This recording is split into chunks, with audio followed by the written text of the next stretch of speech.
ce temps de questions-réponses. Il était fait souvent à l'époque de Jésus. Moi, personnellement, j'aurais eu Jésus devant moi, j'aurais été toute la journée en train de lui poser des questions. Même certaines lettres de Paul sont des réponses à des questions. Donc on s'aperçoit que c'est vraiment une pensée hébraïque. Et si vous prenez n'importe quel juif aujourd'hui, qui soit croyant ou pas, il va vous répondre, il va vous dire, si j'ai pas découvert quelque chose à la fin de la journée, j'ai perdu ma journée. Donc en fait, ils ont ce cœur de tout le temps essayer de découvrir, de tout le temps essayer de rechercher. Et je pense que c'est un cœur qu'on doit développer. En tout cas, un cœur qui a envie de poser des questions, c'est un cœur qui est intéressé.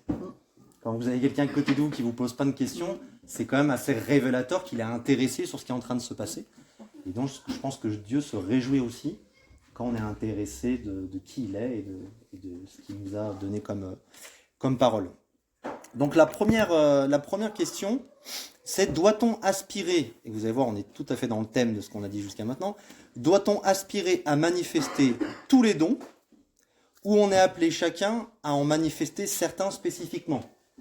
En gros, est-ce que tout le monde peut manifester tous les dons ou on en a un chacun ou deux chacun et puis voilà. Alors, est-ce que quelqu'un a un avis très rapide? On va pas pouvoir demander l'avis à chacun à chaque fois. Oui. Oui, tout à fait. Deuxième question.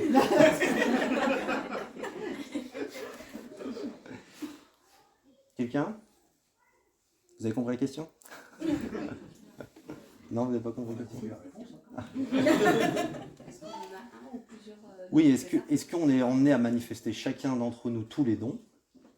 Ou est-ce qu'on est limité à se dire, JD, lui, ça sera ce don-là, Benjamin, ça sera ce don-là.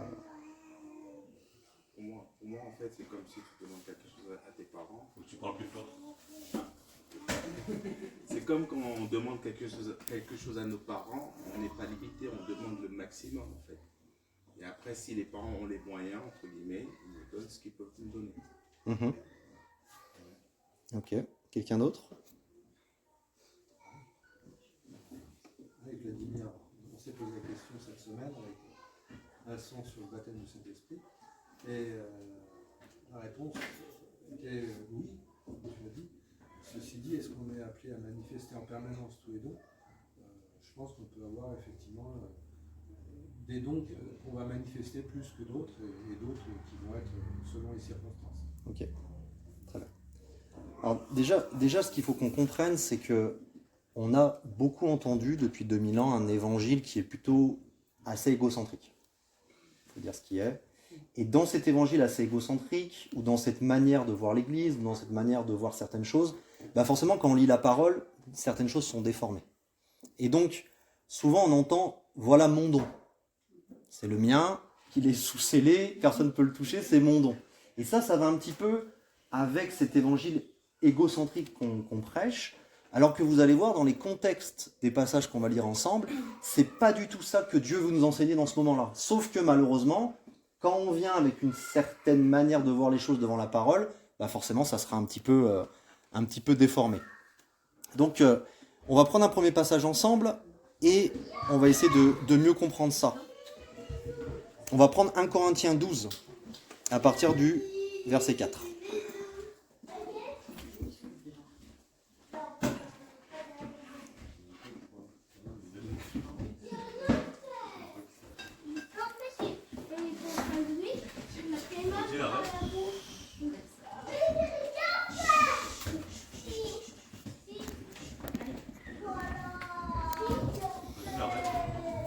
« 1 Corinthiens 12, verset 4. Un passage très connu.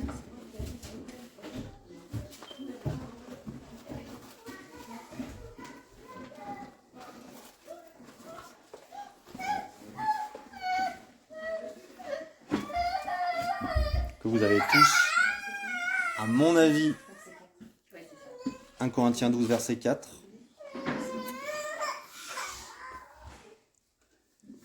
Où Paul commence en disant « Il y a diversité de dons, mais... » Ouais, donc là, déjà, on sent qu'il veut enseigner quelque chose. Ouais. Il y a diversité de dons, mais le même esprit.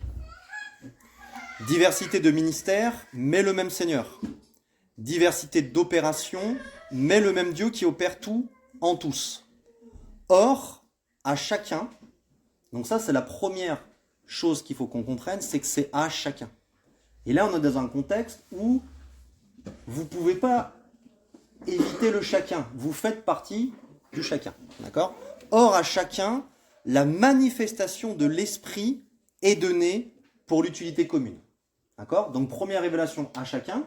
Deuxième révélation, c'est pour l'utilité commune. Et on va savoir cette utilité commune, ça s'appelle l'Église. On va sauter au verset 11. Et il termine sa plaidoirie en disant « Un seul et même esprit ». Donc, vous voyez, au début, il avait dit le même esprit. Là, il dit « Un seul et même esprit opère toutes ces choses, les distribuant à chacun en particulier comme il veut. » Donc, la chose importante à comprendre, c'est que c'est le Saint-Esprit qui est le don que nous devons recevoir. Lui, c'est le don. Et quand un don de l'Esprit se manifeste, c'est une manifestation de l'Esprit.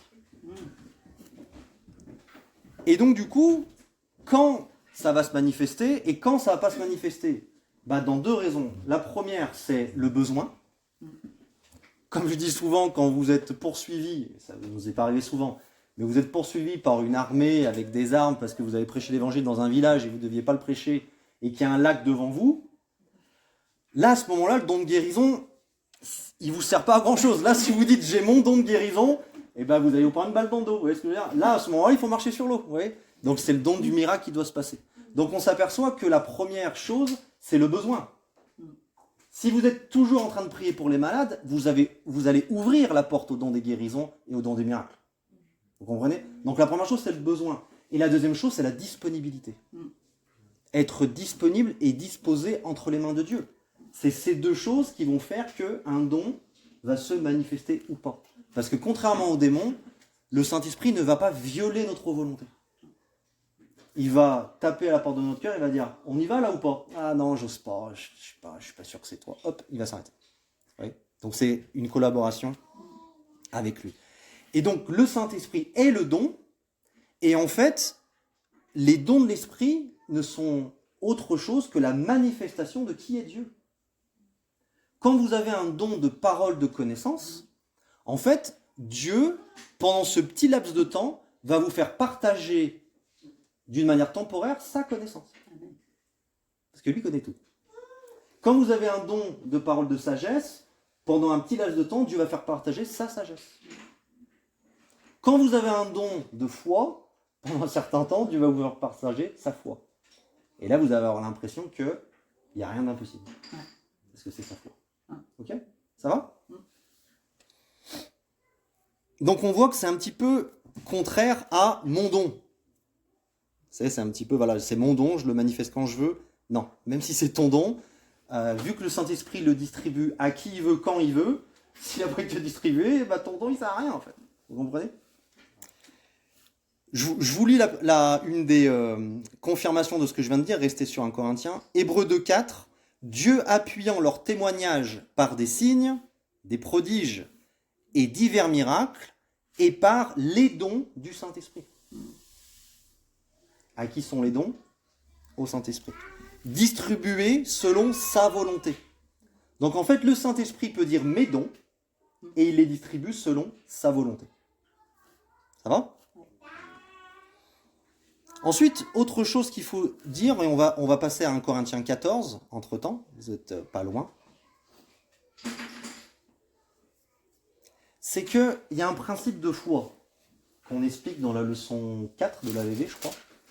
Il y a un principe de foi, c'est que Dieu ne peut pas, ou ne veut pas, ou ne fera pas, le fait de nous demander de mettre notre foi dans quelque chose qui n'est pas déjà provisionné.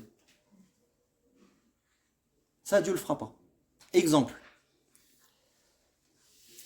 Quelqu'un vous dit j'ai prié pour cette personne, on verra si Dieu va agir. Ça, c'est pas de la foi. Ça, c'est pas de la foi. Du moment qu'il y a quelque chose qui n'est pas sûr, c'est pas de la foi. La foi biblique se base sur quelque chose qui est sûr. Après que nous, qu'on doute que ça soit sûr ou pas, ça c'est notre problème, ça c'est à nous de le gérer. Mais la provision, elle est sûre. Donc du moment que Dieu dit, tu peux mettre ta foi dedans, c'est que c'est sûr que c'est provisionné, c'est sûr que c'est disponible. C'est certain. D'accord ? Donc si Dieu, et on va le lire maintenant, dit aspirer au don, c'est qu'il y a la possibilité que ça se manifeste. Dieu ne va pas nous demander d'aspirer à quelque chose, alors que lui, il a déjà décidé dans sa préscience que lui allait avoir un et l'autre allait avoir l'autre. Vous comprenez ? C'est pas possible d'aspirer, parce que dans tous les cas, c'est pas provisionné. Ah, ça, c'était une petite parenthèse sur le principe de foi, parce que ce principe de foi, on le retrouve absolument dans tous les domaines. Et donc, du coup, dans 1 Corinthiens 14, 1, rechercher la charité, qui veut dire l'amour, dans le contexte, dans le grec, aspirer aussi aux dons spirituels. Donc cette aspiration, c'est ce qu'on disait tout à l'heure, c'est cette disposition, cette disponibilité, et aussi cette envie que, selon le bon moment, selon la disposition, le Saint-Esprit puisse passer par nous. Et ça, c'est une aspiration qu'on doit avoir. Mais on aspire à quelque chose qui est déjà provisionné, donc qui est complètement possible. Verset 12, toujours 1 Corinthiens 14. De même vous, donc là il parle à l'Église, donc c'est chacun d'entre nous, puisque vous aspirez aux dons spirituels, que ce soit pour l'édification de l'Église. Donc c'est ce qu'on a vu tout à l'heure, pour l'utilité commune. Pourquoi il dit ça ? C'est que Paul, à travers cette lettre, il est un petit peu en train de recentrer, de recadrer, de discipliner les Corinthiens, qui avaient compris comment ça marchait, mais vu que leur motivation de cœur n'était pas pure, ils en faisaient un petit peu, des fois, n'importe quoi. Et donc Dieu, il dit, c'est super, mais voilà, je préfère que ça se passe dans la bienséance, parce que là, c'est même plus le saint chaos, là, c'est vraiment le chaos complet. Que ce soit pour l'édification de l'Église, que vous cherchiez à en posséder abondamment. Ouais, donc c'est encourager au fait de l'abondance. Le texte grec va plutôt dire que vous cherchez à y abonder. Ça, c'est l'original. Le mot posséder, ça a été rajouté par Louis II, il n'est pas dans le texte original grec. D'accord ? Parce que des fois, je lis un truc et je dis, Seigneur, pourquoi il l'écrit ça, quoi ? Et puis je vais voir dans le grec, ah ouais, mais le mot n'existe pas. Okay. Donc le texte original, c'est que vous cherchez à y abonder. Donc encore une fois, que vous cherchez l'abondance. Et chercher l'abondance, c'est pas mon don. C'est chercher tout. Et 1 Corinthiens 14, 5, je désire que vous parliez tous en langue. Donc si Dieu veut tous, derrière, on ne peut pas dire certains. Il veut tous. Je vous donne un petit témoignage. Au Congo, et on va lire le passage dans pas longtemps, vous vous rappelez ce passage qui dit « Tous parlent-ils en langue ?» Point d'interrogation. Vous allez voir que celui-là, il a fait beaucoup de mal. Et donc, je suis au Congo, je suis dans l'école biblique, et on parle du troisième pas, qui est le baptême du Saint-Esprit. On prie, tout le monde est baptisé, sauf un. Et je vois sur son carnet, il a noté « C'est toujours pour les autres et jamais pour moi ». Et je lis ça, je lui dis, mais pourquoi tu as écrit ça ? Et il m'explique. Et je dis, mais Seigneur, c'est pas normal. Ils sont tous baptisés sauf lui. Qu'est-ce qui va pas avec lui ? Et il me dit, j'ai une parole qui tourne en boucle. Alors, quand quelqu'un vous dit ça, ou quand vous-même vous expérimentez ça, ça s'appelle une forteresse. Oui. C'est-à-dire que Dieu est en train d'agir, et cette forteresse, vous savez, c'est un peu comme le flipper qui dit, non, non, non. Et une fois que cette forteresse est renversée, l'action de Dieu peut se continuer. Et il a un verset qui tourne, enfin, il m'a pas dit un verset, mais il m'a dit, il y a une parole qui tourne en boucle. Je lui dis, dis-la moi. Il m'a dit, tous parleront-ils en boucle. Et ça tourne en boucle. Ça tourne en boucle. Et c'était sa forteresse. Les autres n'avaient pas cette forteresse, lui, il avait cette forteresse. Donc je lui explique. Et dès que la forteresse a été renversée, j'ai même pas besoin de prier pour lui. Pouf, et il était baptisé du Saint-Esprit. Amen. Parce que cette forteresse bloquait l'action. Donc vous voyez, et ça répondra à une autre question, des fois la parole mal comprise emmène des forteresses. Ça va jusqu'à là ? Tu n'expliques pas le tous par le continent. Il me reste 2 passages et c'est le dernier. Ouais. Lui, il a utilisé après. Non, je vais le dire. Est-ce que jusqu'à là, c'est plutôt clair ? Parce que maintenant, on va lire 2 passages qui a l'air de dire tout l'inverse. C'est pour ça qu'il faut que la base soit claire, parce que quand on arrive dans ces passages, c'est où on se dit, bon, ben, sur l'humeur du moment où j'ai envie d'avoir raison, ben, je choisis ce qui m'intéresse, et malheureusement, bon, personne ne l'a fait, mais ça peut être tentant, hein. Ou on se dit, Seigneur, tu nous donnes une révélation complète, parce que c'est super important à comprendre. Ce qu'il faut comprendre, c'est que ça soit Romains 12 qu'on va lire maintenant, ou 1 Corinthiens 12, où il y a ce tous partis en langue, quand vous prenez ces deux passages dans le contexte c'est le corps de Christ, dans les deux passages, et c'est l'unité. C'est-à-dire que l'enseignement de ces deux passages, c'est le corps de Christ et c'est l'unité. Et si on arrive au milieu du passage et qu'on prend juste le petit verset, c'est sûr qu'on peut lui faire dire ce qu'on veut. Mais dans le contexte, c'est le corps de Christ et l'unité. On va prendre ensemble Romains 12, versets 5 et 6. Dans les deux passages, je vous lis à chaque fois le verset d'avant, juste pour vous mettre dans le contexte, mais même si vous prenez les 4, 5, 6 versets d'avant, vous verrez à quel point on est dans le contexte. Romains 12, 5. Ainsi, nous qui sommes plusieurs, nous formons un seul corps en Christ. Et nous sommes tous membres les uns des autres.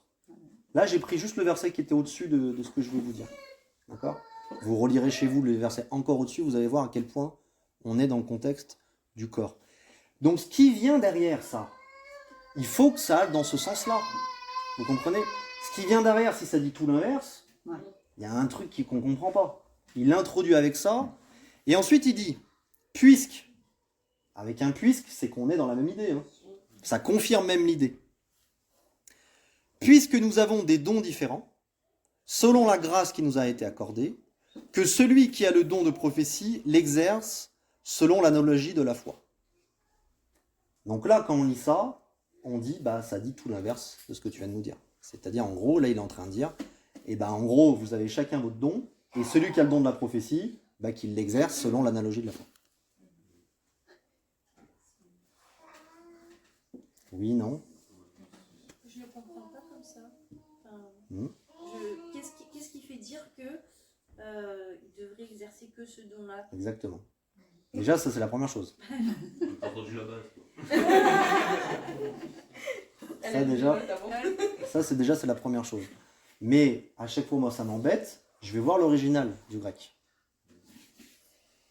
Et l'original du grec, il va dire, selon la grâce qui nous a été accordée, puisque nous avons des dons différents selon la grâce qui nous a été accordée, c'est pour ça que je ne prenais pas la phrase, soit la prophétie pour l'exercer selon la mesure de la foi, soit le ministère pour l'exercer ceci, soit le ministère pour l'exercer cela. Donc en fait, dans le contexte, il est juste en train de dire, vous avez toutes disponibles, mais par contre, bien entendu, selon votre foi, vous risquez de l'exercer d'une manière différente.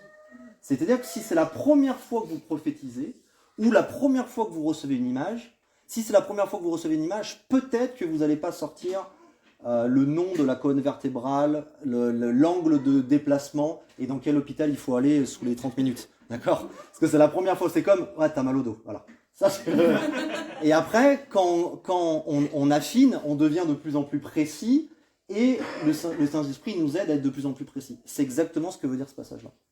À aucun moment, ça veut dire, lui, il a que ce don-là. D'accord ? Et le deuxième passage, encore plus compliqué, c'est 1 Corinthiens 12, verset 27. En tout cas, je commence au verset 27.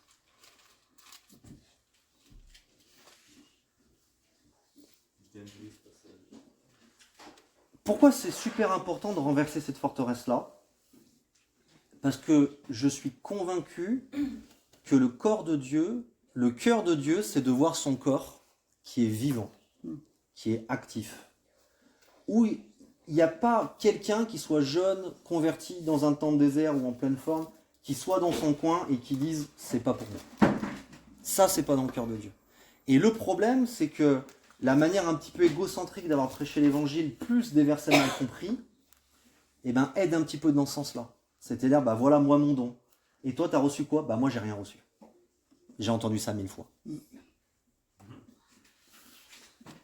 Alors que, quoi de mieux que recevoir Dieu lui-même pour qu'après il puisse se manifester à travers nous? Ça, c'est exactement l'enseignement de ces passages. Donc le verset 27, c'est juste pour vous remettre dans le contexte, comme je l'ai fait dans Romains 12, parce que Romains 12, 1 Corinthiens 12, c'est le même objectif. D'accord? Paul, il a... Comment je pourrais dire? Il avait le Saint-Esprit, je pense que j'en suis même sûr que c'est Dieu qui a donné chaque mot à travers lui, mais il y a un moment donné, il y a forcément des idées communes. Vous voyez comme il commence au verset 27, « Vous êtes le corps de Christ, et vous êtes ses membres, chacun pour sa part. » Ça ressemble un petit peu à ce qu'on a lu tout à l'heure. « Et Dieu a établi dans l'Église, premièrement des apôtres, secondement des prophètes, troisièmement des docteurs, ensuite ceux qui ont le don des miracles, puis ceux qui ont les dons de guérir, de secourir, de gouverner, de parler diverses langues. Tous sont-ils apôtres, tous sont-ils prophètes, tous sont-ils docteurs, tous sont-ils le don des miracles, tous ont-ils le don des guérisons, tous parlent-ils en langue, tous interprètent-ils. Aspirez aux dons les meilleurs. » Un peu étrange quand même. Parce que là, il est en train de nous casser la foi en disant « Bon, bah dans tous les cas, c'est pas fait pour vous, mais aspirez-vous à fond. » Ah ouais, mais tu viens de nous dire l'inverse, donc du coup... Et je vais encore vous montrer une voie par excellence. Alors, à votre avis,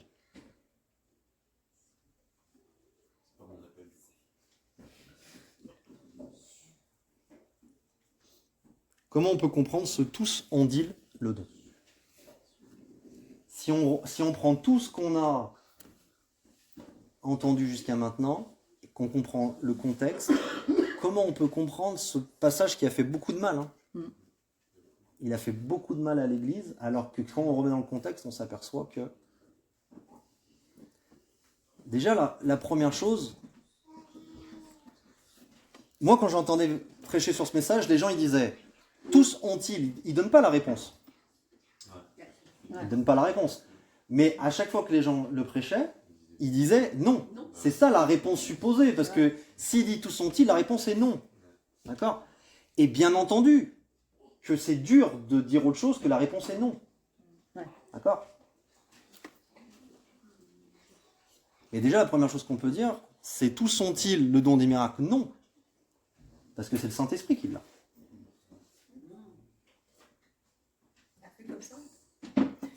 Ah oui.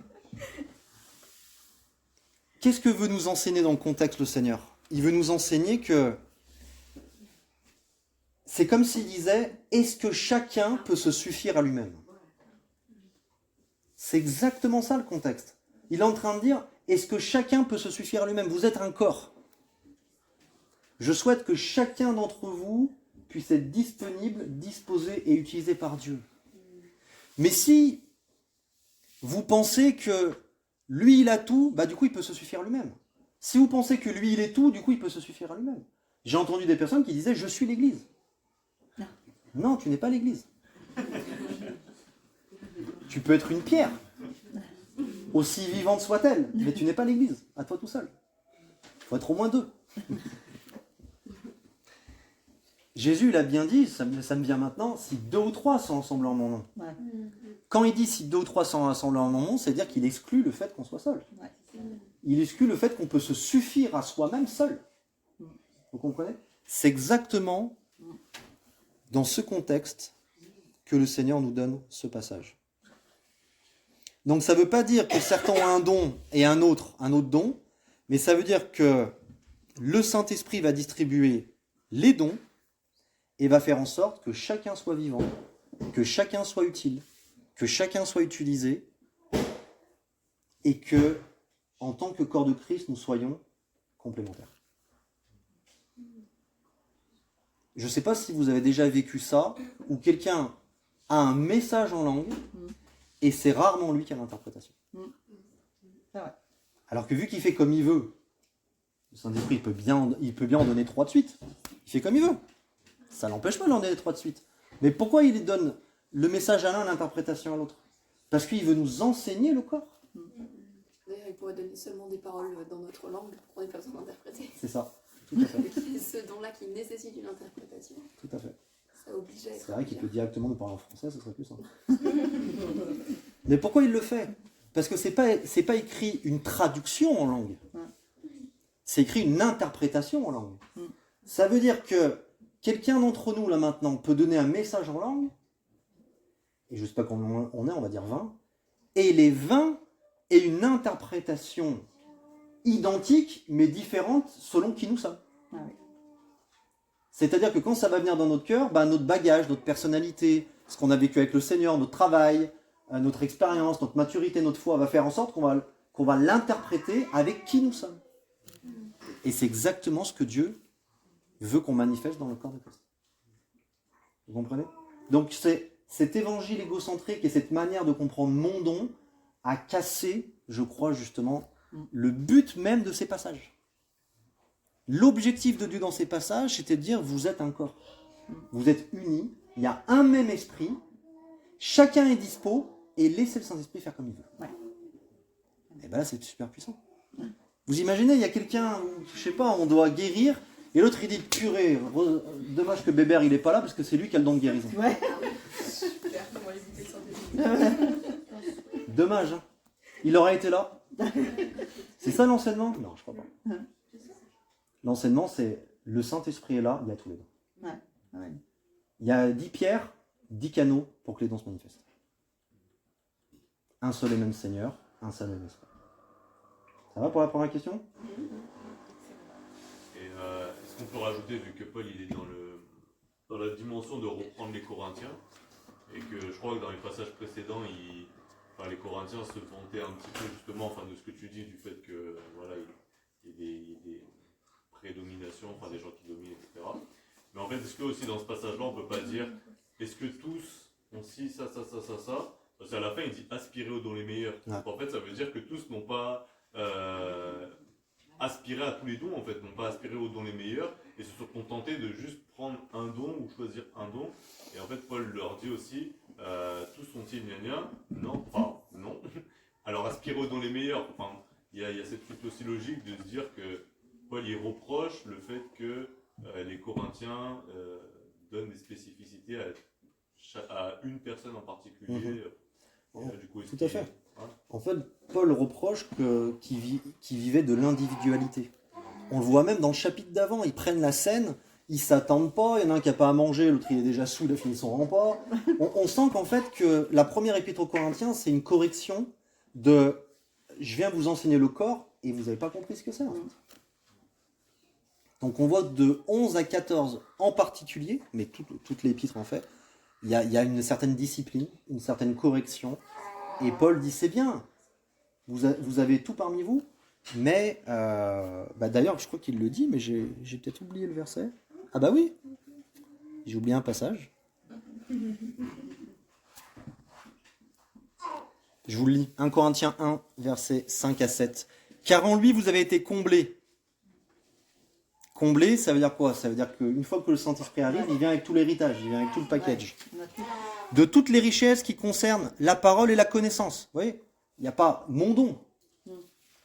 Le témoignage de Christ ayant été solidement établi parmi vous, de sorte qu'il ne vous manque aucun don. Donc en fait, il est en train de dire, vous avez reçu cet héritage de l'Esprit de Dieu, parmi vous, il ne vous manque aucun don. Et il ne dit pas ça parce que les 9 sont manifestés en permanence. Il dit juste, vous avez l'essentiel. Et ça, c'est au chapitre 1, donc il commence à... Donc on voit qu'il encourage l'église locale de Corinthe à laisser le Saint-Esprit agir. Et je pense aussi, c'est aussi, pas tout le temps, mais aussi un manque d'humilité. Un cœur qui est humble, c'est un cœur qui est disponible, disposé et qui, qui se rend compte qu'on est des instruments entre les mains de Dieu. Et donc quand on a cette révélation, c'est une grâce, c'est un honneur d'être utilisé par Dieu quand il veut, où il veut et comment il veut.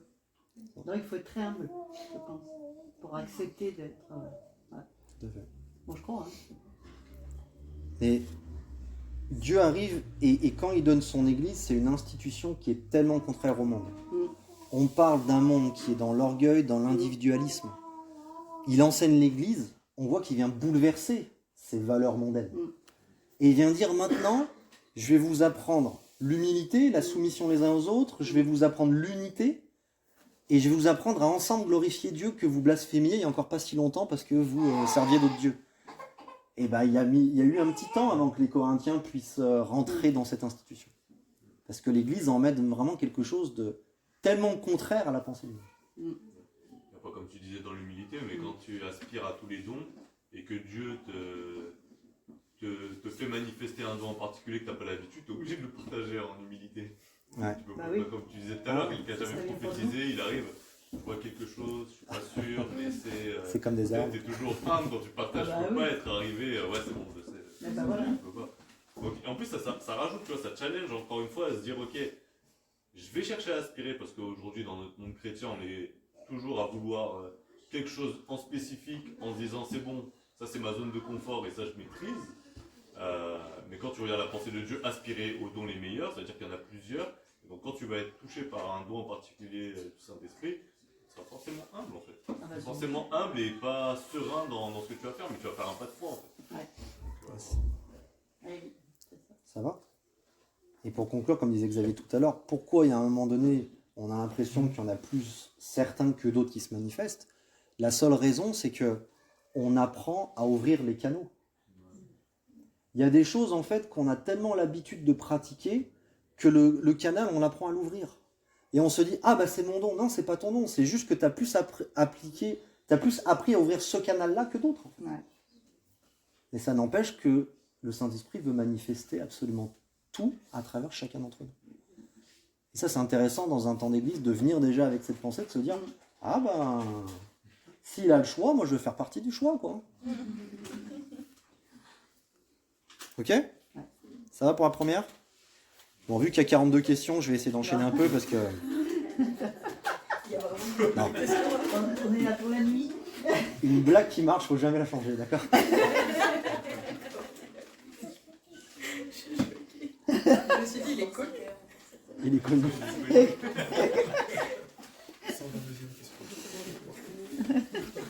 Et dans plusieurs langues en plus, donc du coup... Ok, ça va pour la première? Tout le monde est ok? La deuxième. On associe le fait que Jésus a été meurtri pour qu'on soit guéri physiquement. Mais est-il possible qu'il ait été meurtri dans son âme et son esprit pour qu'on soit guéri dans nos âmes et dans nos esprits? Oh, très profond. Mis à part Nicole, tout le monde a compris?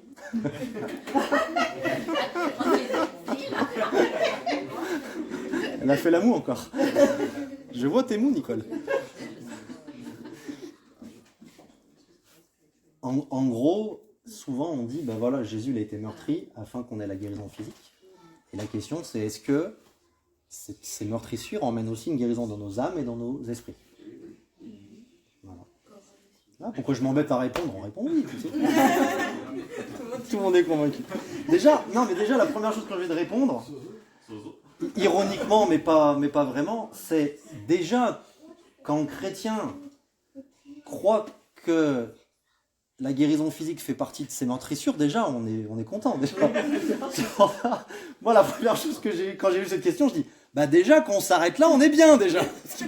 Parce qu'il y en a beaucoup, déjà il n'y a même pas cette base-là. Mais si on veut aller plus loin, qu'est-ce qu'on peut voir? Déjà, la première chose à voir, c'est que absolument nulle part dans les Écritures, c'est marqué de quel type de meurtrissure on parle quand on dit qu'il était meurtri.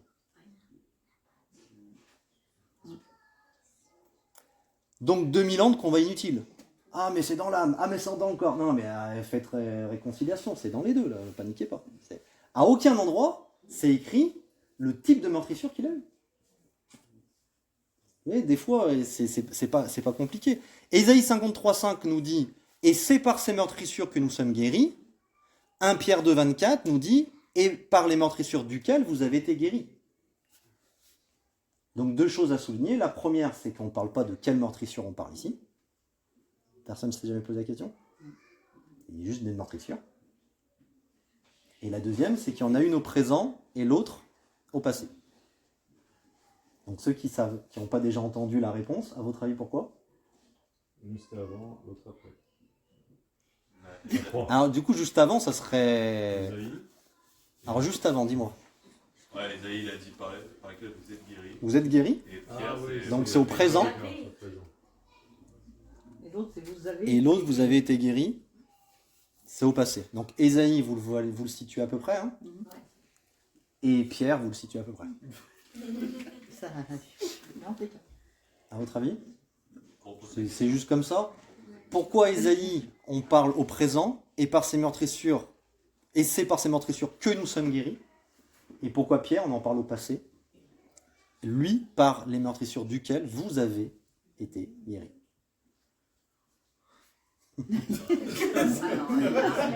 Alors là, c'est Sephora l'a dit. Vous avez 4 Sephora l'a dit. Ouais, en moins de 4 heures, pas facile, mais j'ai une idée d'intro déjà. J'ai pas la thèse, mais. Alors pour commencer, je mets mon nom sur la page. Si tu t'en rappelles déjà, parce que des fois avec le stress, purée, comment je m'appelle? Ah oui, là, c'est... Vous vous rappelez dans Ésaïe 53 ce qu'il est en train de vivre, Ésaïe? Voilà.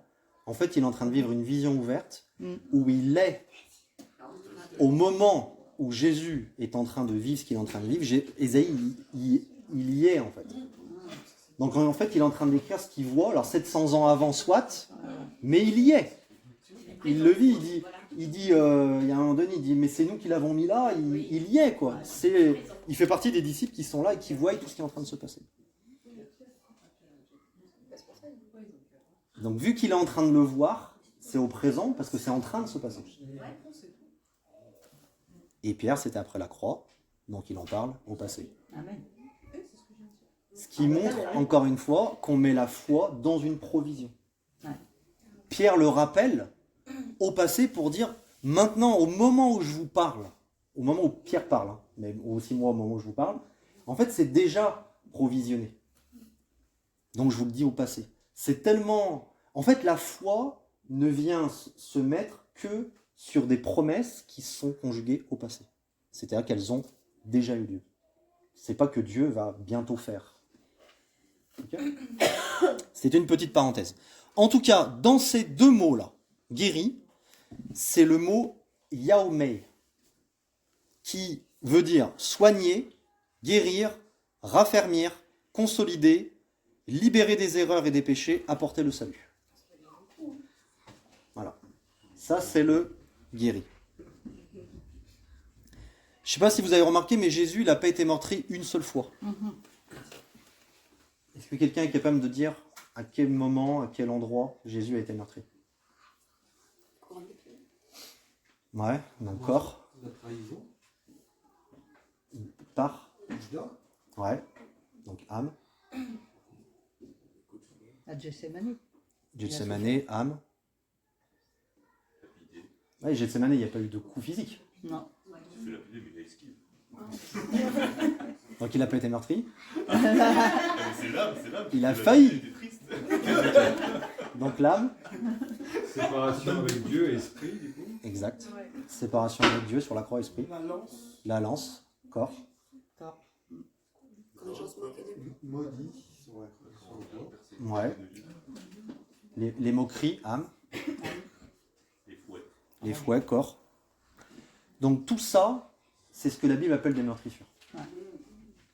Toutes ces choses, c'est des meurtrissures.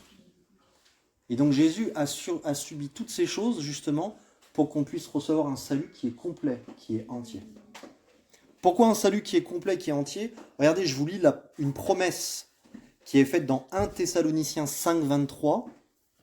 Que le Dieu de paix vous sanctifie lui-même tout entier. Oui. Encore une fois, Dieu ne peut pas nous sanctifier nous-mêmes tout entier si la provision n'est pas faite pour tout entier. Et qu'est-ce qu'il appelle tout entier? Virgule, et que tout votre être, l'esprit, virgule, l'âme, virgule, le corps, soit conservé irrépréhensible lors de l'avènement de notre Seigneur Jésus-Christ. Encore une fois, Dieu ne peut pas nous, ce principe de foi qu'on a vu tout à l'heure, Dieu ne peut pas nous demander de mettre foi dans une provision qui n'a pas été provisionnée. Donc on s'aperçoit que Jésus-Christ a été meurtri esprit, âme et corps pour qu'on puisse recevoir la vie et la guérison, esprit, âme et corps. Ça, c'était la promesse. Et Luc 4,18 va accomplir une parole, une prophétie qui est donnée dans Ésaïe 61. Vous savez le dire le début? Comment ça commence?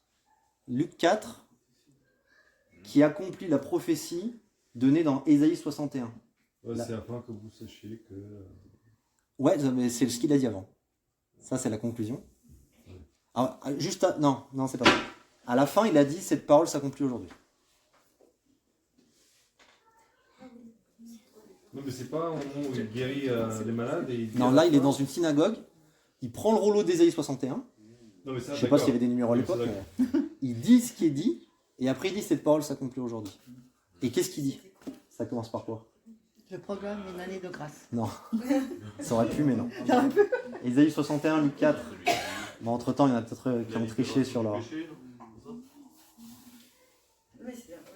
Non, l'esprit vient sur moi. Ah, enfin, quelqu'un d'érudit parmi nous. Bon, il est payé, je vais donner la note. L'esprit du Seigneur est sur moi, vous vous rappelez? Il arrive dans une synagogue. Les gars, ils le connaissent à peine. Il balance la prophétie qui décrit exactement ce que va faire le Messie. Et il dit, cette parole s'accomplit aujourd'hui. C'est osé. Ouais. Il y en a qui l'ont mal pris. Hein, mais...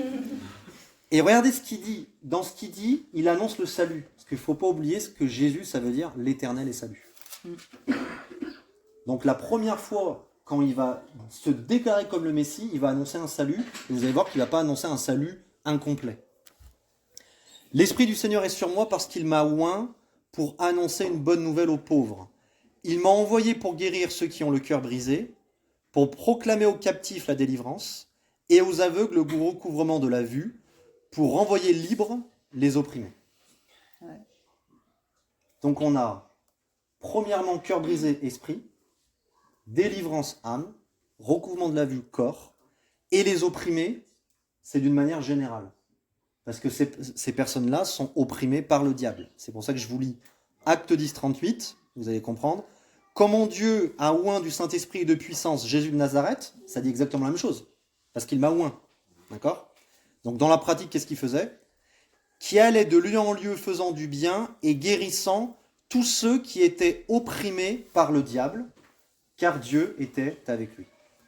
Donc là, Acte 10 résume, si vous préférez, tous ceux qui étaient opprimés par le diable, c'est résumé à frapper dans l'esprit, frapper dans l'âme, frapper dans le corps. Et c'est résumé par opprimés par le diable. Ok? Donc ça, c'est l'accomplissement d'Ésaïe 61. Est-ce que vous vous souvenez, et je termine avec ça, que Jésus a aussi accompli Ésaïe 53. Donc un des passages qu'on a lu tout à l'heure. Ésaïe 53, Ésaïe va citer vraiment tout ce que Jésus fait. Et il y a un passage dans l'Évangile où il vient l'accomplir. Est-ce que vous savez, vous rappelez comment ce que Jésus a fait, comment c'est introduit? C'est pas la guérison des malades. Ouais, À la fin, il dit afin que les péchés Ouais. soient accomplis. ouais, c'est ça. Mais il dit pas seulement la guérison des malades. Délivrer aussi. Ouais, regardez. Matthieu 8, 16. Le soir, on emmena auprès, je vous laisserai mes notes, auprès de Jésus plusieurs démoniaques. Il chassa les esprits par sa parole. Et il guérit tous les malades. Afin que s'accomplisse ce qui a été annoncé par Ésaïe. Si on n'est pas sûr de savoir ce qu'il accomplit, là on en est sûr. C'est même assez rare qu'ils le disent.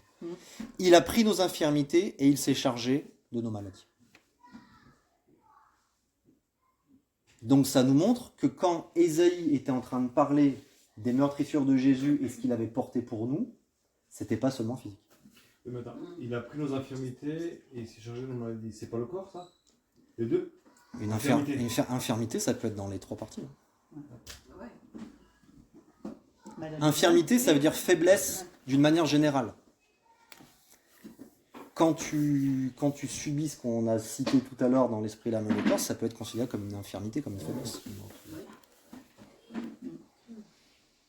Et dans la pratique, je termine avec ça, je vous donne cette petite clé très très pratique, c'est que vous avez par exemple des symptômes complètement physiques, et que vous priez et vous sentez qu'il n'y a pas grand-chose qui bouge, vous sentez qu'il n'y a pas vraiment de résultat. C'est très souvent dû au fait qu'il y a un esprit de la même nature que la maladie qui est en train de bloquer la guérison.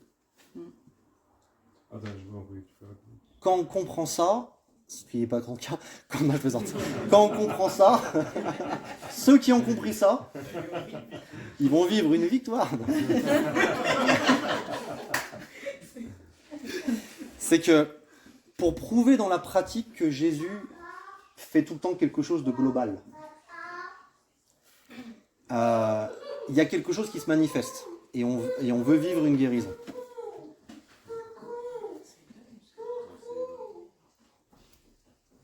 Le Saint-Esprit vient nous toucher dans esprit, âme et corps. Qu'est-ce qu'il vient dire? Il vient dire, ton esprit n'est pas assez connecté à mon esprit. Donc tu n'arrives pas à prier correctement. Ton âme est bloquée par un esprit de migraine. Et ton corps subit les symptômes de la migraine. Donc on voit que dans ça, quelque part, l'être entier est touché. Qu'est-ce que vient faire le Saint-Esprit? Il vient dire, rapproche-toi de moi, fortifie-toi, commande à cet esprit de migraine de partir et relâche la vie sur ta tête et là tu vas recevoir quelque part la guérison complète. Donc en fait ce que tu dis c'est qu'une seule cause peut se manifester dans les trois parties. Une cause manifestement physique, le Saint-Esprit va agir dans notre être tout entier. Et c'est exactement la raison pourquoi les médecins ont si peu de résultats avec des... Bon, ils n'ont pas des super résultats avec des guérisons physiques, mais des guérisons autres que physiques. Ils n'ont pas beaucoup de résultats sur le physique et ils n'en ont aucun sur autre que physique. C'est la raison pour laquelle ils n'ont pas de résultats. C'est qu'en fait, ils viennent voir une conséquence et ils disent « on vient essayer de mettre une pommade sur cette conséquence ». Mais ça guérit personne. Ah, ça, c'était un exemple très pratique que je vous invite à faire dans vos vies personnelles parce que vous allez voir du fruit assez rapidement, qui nous montre en fait que quand Jésus parle de ces meurtrissures, il a été meurtri esprit, âme et corps pour que nous, on puisse recevoir la vie et la guérison esprit, âme et corps. Et dans le corps, dans le monde, les médecins souvent disent après un choc donc émotionnel, il y a une maladie qui se déclare dans le corps. Donc ça provient que l'âme et le corps sont liés. Et dans l'autre sens, c'est le contraire. C'est Jésus nous apporte la guérison à travers notre libération dans l'âme. Voilà.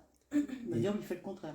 Et c'est ça que je nous invite à faire dans la pratique, c'est de traiter notre être entier dans tout ce que vous faites. Traitez votre être entier. Ne sélectionnez pas seulement juste une partie. Et des fois, on sélectionne un petit domaine d'une partie. Traitez esprit, âme et corps dans chaque chose que vous voulez avoir la victoire. Mais juste, on commence comment? Enfin, c'est quoi la base? La base. Je sais pas comment expliquer. Bah t'as une maladie, on commence Voilà, par quoi? t'as une maladie, tu commences pas. Enfin, tu pries pourquoi déjà? Ben, déjà, la première chose, c'est l'esprit parce que on se dispose pour être dans la foi. On se dispose pour pas prendre autorité tout seul. On se dispose pour nous ouvrir au fait que Dieu est avec nous, que Dieu a déjà provisionné, que Dieu nous a donné autorité, que Dieu veut. Donc on se dispose déjà dans l'esprit. Ça, c'est la première chose. Ça veut dire prière et parole. Par exemple, confession, etc. Confession. Donc on se dispose dans l'esprit. Après, moi personnellement, mais après vous êtes libre de faire ce que vous voulez. Il y a quelqu'un qui a dit un jour, ça n'a jamais tué quiconque d'aller faire une radio pour rien. Donc vous avez une maladie, vous ordonnez à l'esprit qui provoque ces symptômes de partir et vous relâchez la vie sur votre corps. Et ça, c'est le même principe que si on prie pour quelqu'un. Absolument. Sauf que quand tu pries pour quelqu'un, tu ne vas pas lui demander d'être disposé lui, c'est toi qui dois être disposé. Mais c'est le même principe du coup pour toi. Pour toi personnellement, tu fais exactement la même chose. Et donc on s'aperçoit que soyez sanctifiés votre être tout entier, c'est ça que ça veut dire. Ça veut dire qu'à chaque instant, en fait, l'esprit, l'âme et le corps sont dans la victoire des meurtrissures de Christ, en fait. Et ça, après, ça devient un mode de vie, si vous préférez. Et dès qu'on en oublie un des trois, il y a un déséquilibre. Et on sent qu'il y a, il y a un cycle d'échecs qui s'enclenche. Vous comprenez? Donc voilà pour les 2 questions d'Amandine. J'avais dit que je balançais pas, donc... Ça va? Pour ces 2 questions? Donc voilà, on essaye de mettre de la pratique pour se dire comment on peut mettre en pratique ces choses-là. La première dans l'église et la première individuellement. Ok, on continue? On avait encore un petit peu... Si vous me dites que vous êtes plus attentif, hein, t'arrêtes de discuter, non, c'est bon? Montre l'exemple. Elle s'est rendue du coup. Ouais, il n'y a pas de question, il connaît tout. 3e question. Comment continuer d'avancer avec des paroles blessantes, dégradantes et des reproches passés et présents qui nous accablent beaucoup? Alors, j'ai répondu en 7 points, parce que c'était une réponse parfaite. Le 7 représentant ça. Donc j'étais assis, je me suis dit, il faut que j'en invente un 7e pour pouvoir dire ça, autrement c'est compliqué. Donc 7 points. Premier point, je dirais grâce au pardon. Grâce au pardon. Pourquoi 7 c'est le chiffre de Dieu? Alors du coup, dans les Écritures, il y a des chiffres qui reviennent assez fréquemment. D'accord ? Le 6, le 7, le 70. Et en fait, beaucoup ont étudié la parole, et je suis assez d'accord, parce que quand on revoit les Écritures, c'est ça. À chaque fois qu'on voit le chiffre 7, on voit ce sentiment de perfection. C'est le chiffre de Dieu, finalement. Et donc, tu en retrouves beaucoup. Par exemple, le livre de l'Apocalypse, c'est un livre très métaphorique, donc tu utilises des chiffres qui ne sont pas des chiffres numériques, mais des chiffres qui représentent quelque chose. Et le chiffre 7 est à chaque fois utilisé pour parler de la perfection de Dieu. Voilà. Et le 8, c'est l'infini. Le 8, l'infini. Donc, en fait, vous pouvez faire une recherche très simple. Hein. Vous allez sur n'importe quel site ou logiciel qui peut vous faire une concordance, et vous allez voir à chaque fois le chiffre 7, qu'est-ce qu'il représente. Le chiffre 12 va représenter plus Israël. Il y a beaucoup de chiffres comme ça, ou des nombres, qui représentent des choses assez fortes.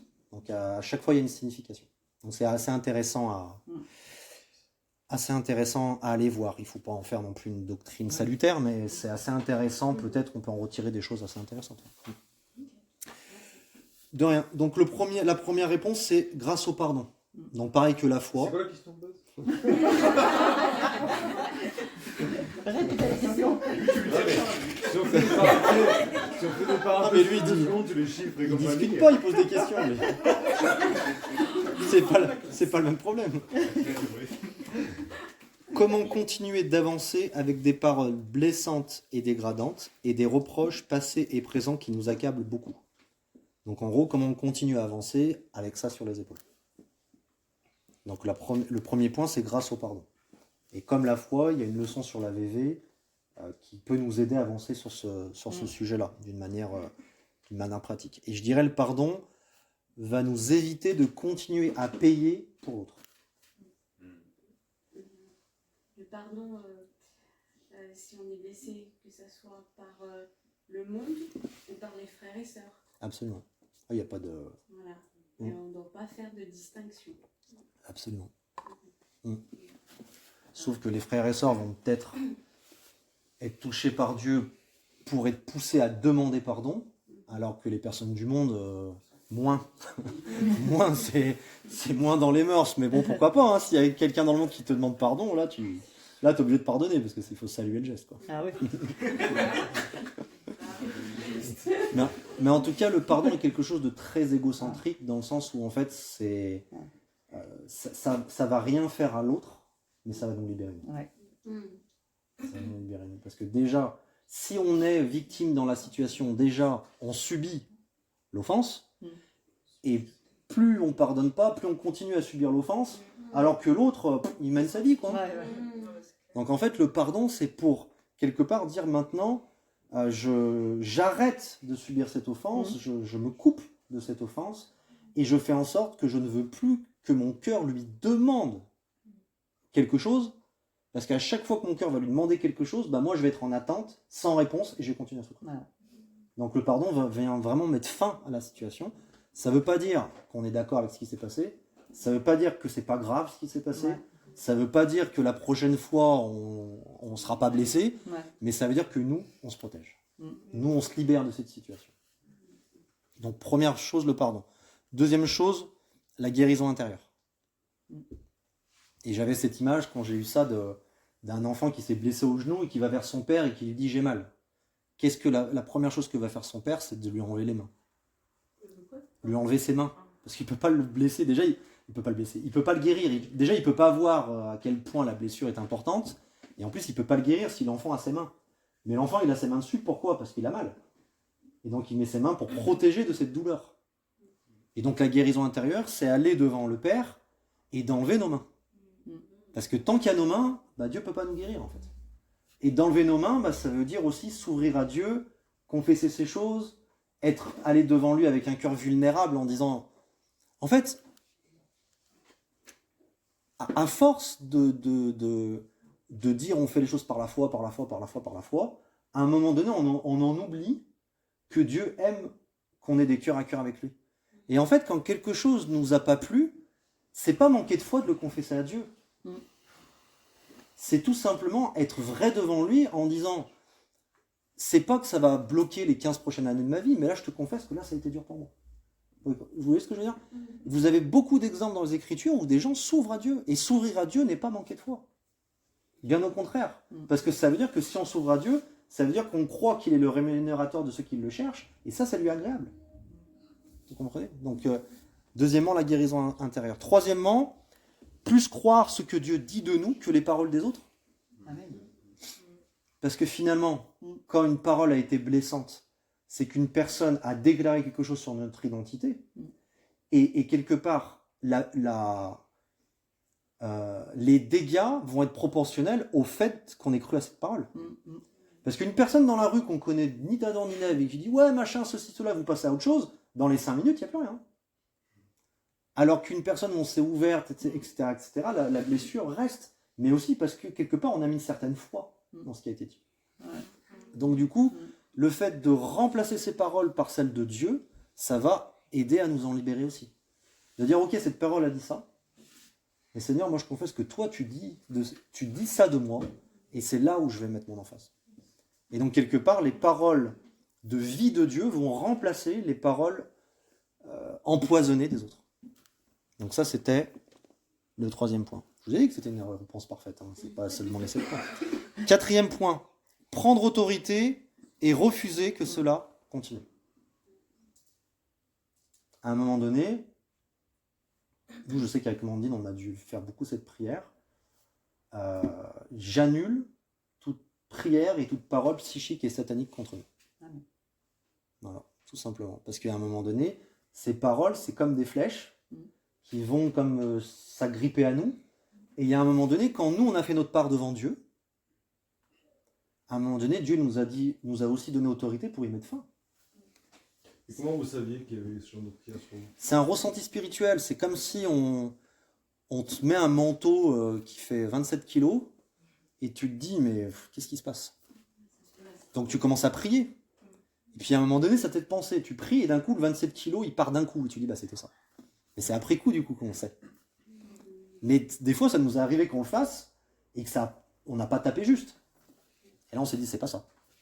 C'est aussi ça, apprendre à marcher par l'esprit, apprendre à marcher par la foi, c'est qu'à un moment donné, ta radio, elle n'est pas parfaite à tous les coups. Il y a un moment donné, tu es là, tu n'arrives plus... L'esprit, il est un peu touché, tu es là, tu dis, bon, j'y arrive pas, je vais taper de partout, quoi. En mode, je vais prendre le canon d'assaut et je vais tirer autour de moi. Il y a bien un moment donné, je vais toucher quelqu'un, quoi, tu vois. Bon, quand tu es là, c'est vraiment que c'est oppressant, tu vois. Mais voilà, qui n'a pas fait ça, hein. Il y a un moment donné, alors du coup... Ah bah là tout le monde va, hein, c'est...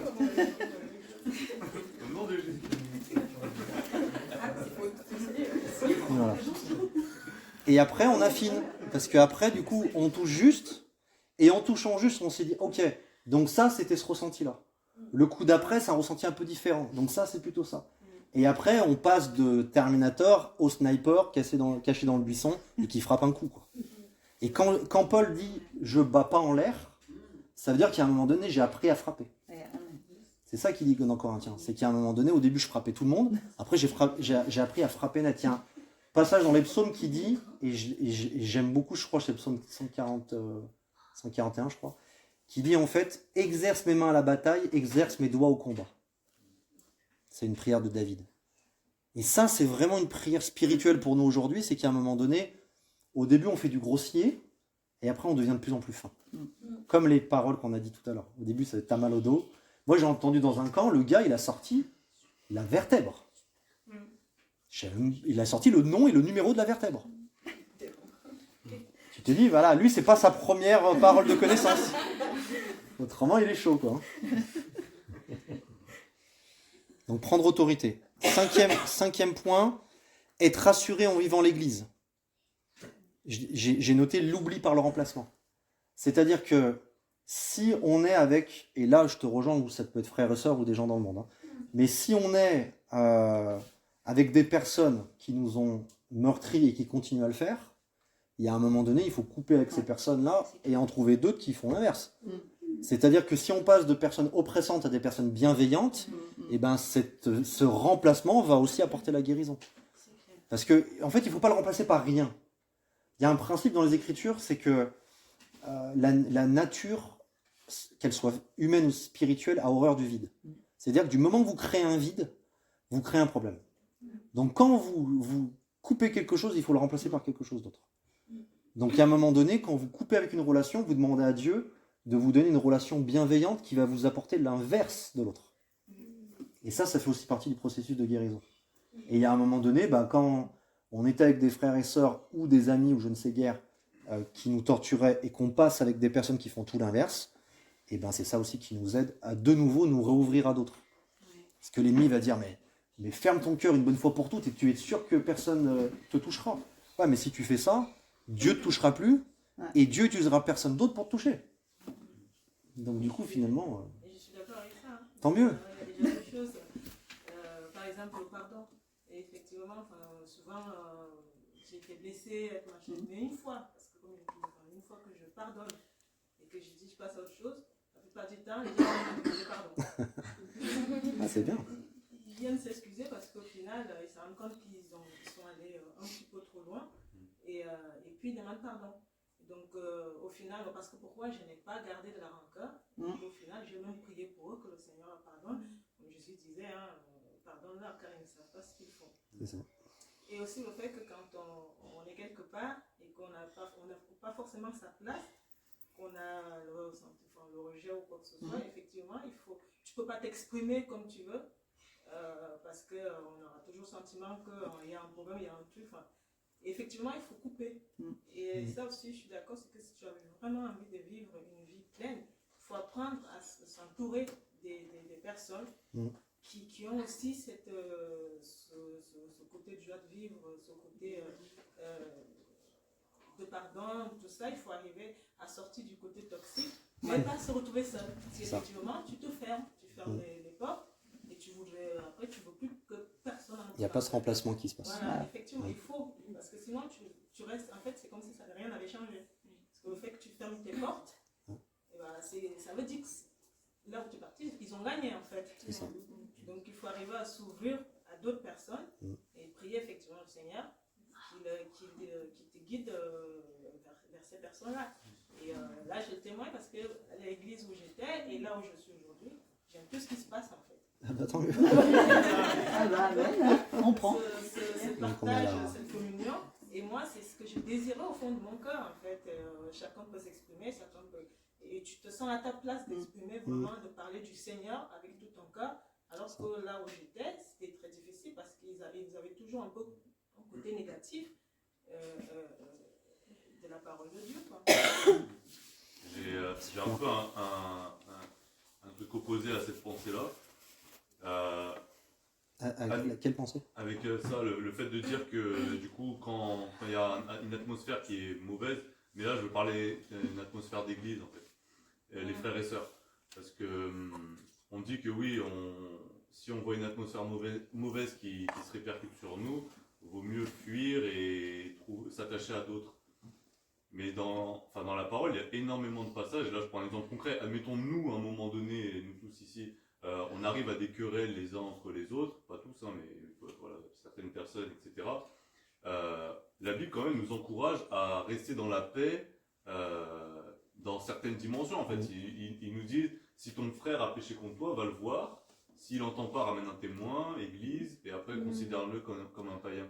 Et en fait, par rapport à cette parole-là, ce qui va se passer, c'est que c'est la personne d'elle-même qui n'arrive pas à se remettre en question, qui va être mise de côté. Et c'est pas nous qui allons devoir fuir ou devoir partir, en fait. Pourquoi je dis ça, c'est parce que aujourd'hui, je trouve que dans notre monde chrétien, on a eu trop l'habitude de fuir, en fait. On a trop eu cette habitude de dire que je me sens pas bien à un endroit, je me sens pas bien ici, j'aime pas ici, donc je change. Et pour moi, je pense pas que c'est le premier réflexe de Dieu, en fait, de vouloir fuir. C'est sûr que si, dans ton cas, par exemple, vu que tu l'as raconté, dans cette atmosphère-là où t'as pas ta place, où t'as pas le droit de parler, où t'as pas le droit de t'exprimer, etc., il y a rien. Tu vois, genre, il y a rien à construire. Mais admettons, là, maintenant, vu qu'on est tous en communion, on se connaît tous, on parle tous, on se voit assez régulièrement, tout ça, si ce problème arrive, le réflexe, je pense pas que ce soit de fuir, en fait, mais plus chercher à régler la chose pour que justement... Justement, c'est là où justement, quand on dit qu'on part, c'est qu'effectivement, quand on ne peut pas s'exprimer, il n'y a rien à faire. Voilà. Mais ici, c'est pourquoi je suis en train de faire une différence, c'est qu'ici, tout le monde communique. Donc, s'il y a vraiment un truc, un hic ou un quoi, tu auras plus la liberté d'aller voir cette personne et de dire, bon ben voilà, je n'ai pas apprécié telle chose. La communion sera vraiment là, parce qu'il y a là où dans tu la peux lumière. voir, en fait, il y a là où tu peux voir que déjà, si tu n'arrives pas à t'exprimer par rapport alors que nous sommes tous là pour la même chose, par rapport au Seigneur, par rapport à parler les uns les autres, discuter, si c'est déjà bloqué là, même s'il y a un souci, la personne ne va pas, tu ne vas pas pouvoir aller leur dire qu'il y a un problème, parce qu'effectivement, c'est déjà bloqué à ce niveau-là. Alors qu'ici, comme tu le dis, on est en communion tous ensemble, donc s'il y a réellement un problème, parce que c'est comme si on disait à l'église parfaite, ça n'existe pas. On est des humains, donc il nous arrive encore de commettre des erreurs, mais quand on peut s'exprimer et qu'on peut partager, ça donne effectivement cette liberté. Cette liberté-là que si quelqu'un fait quelque chose qui n'est pas forcément agréable, nous pouvons échanger parce qu'il y a déjà ce côté échange qui existe déjà au milieu du peuple de Dieu, quoi, l'Église. C'est un peu ça toute la différence. Ok. En tout cas, c'est vrai que Jonathan, tu fais bien de le préciser, mais dans cet exemple-là et dans les Écritures, bien entendu, qu'on encourage chacun à aller jusqu'au bout. Parce que la Bible nous encourage, soyez dans la paix autant que c'est possible de votre côté.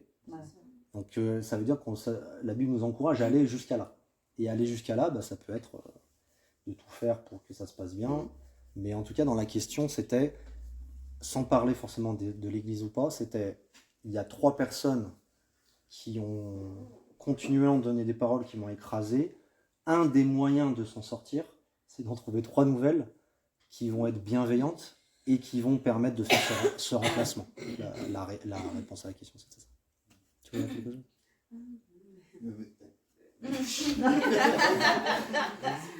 Non, en fait, il disait que... Tu vas payer une amende si tu le dis pas.